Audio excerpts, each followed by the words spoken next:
those that are still awake. I am coming to you 37 pounds smaller on my mommy's birthday, here just to celebrate Daisy, my queen, my mother. And in her honor, I painted my nails. When she used to paint her nails, you guys, that meant that her and my dad was about to do a Jack and Jill weekend where they were members of this Jack and Jill was a little society. And that meant she was going to call Chrissy Lamb. Yes, Chrissy, if you were watching Dalit, I remember those days. When Daisy put on that red fingernail polish, that meant Chrissy was coming and I was going to have a wonderful evening. And in the meantime, ladies and gentlemen, I decided to get myself dolled up in honor of my mom. But before I go out and head out and celebrate them, I wanted to share with you how I'm able to keep my loved ones that have gone away, have departed, gone on, resting in paradise, how I can still be happy and celebrate them. And I'm going to give you 5 steps that you too can implement in your life, and that will help you from being sad or lonely or just missing them. Because, you're going to miss them all the time because you are them, right? So the first thing you want to do is you want to be steadfast and unmovable in your faith. You have to be anchored in your faith. We all mean well when we send prayers and love your way, but no one can really comfort you with that peace that far surpasses understanding other than God.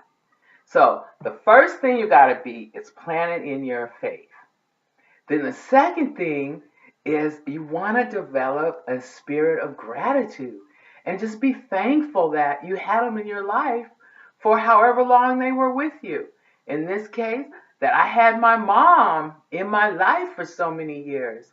I wish she was still here, but I'm grateful because of the things that we shared. We went from mother daughter to girlfriends, and then in the end, she was taken away so quickly.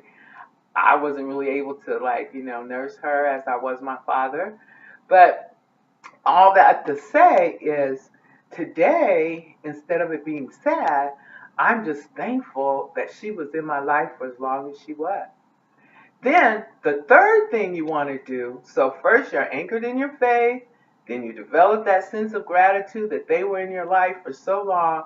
Then the third thing you want to do is take an assessment and evaluation of your life, of your strengths, of your weaknesses. And I bet if you do that, you can be honest because no one's going to check your paper. So just be honest with yourself. You'll realize that you have a lot of strengths and that come from that loved one. Sometimes we don't realize that those we associate and aspire to be like or whatever, we exchange their skills. We glean their skill sets. So you have several strengths that, and maybe weaknesses too, from that loved one. And then the fourth thing you want to do is begin to walk in your purpose, but celebrating their accomplishments. Okay? Let me say this. So now, you're not trying to be them. You're not trying to actually make their accomplishments.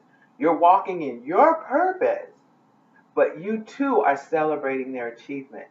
So I not only celebrate my mother and father who have gone on their birthdays, but I celebrate certain days like their anniversary when they got married, when my mom started working at Stanford, when we came to California, different things that are milestones or are really, really memorable for you. Celebrate those things because that's another way of keeping them close to you.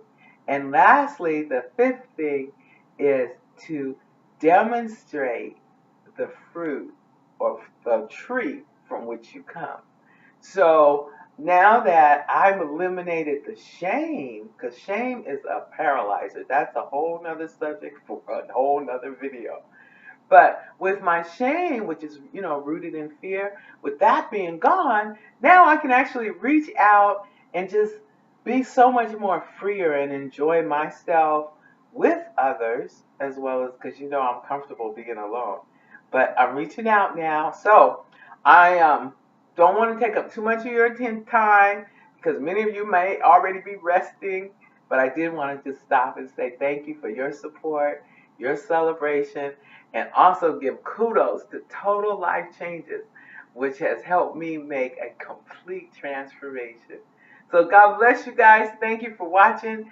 And if you want to know how you can totally transform your life, inbox me. I'm happy to share. Okay. Be well. God bless you.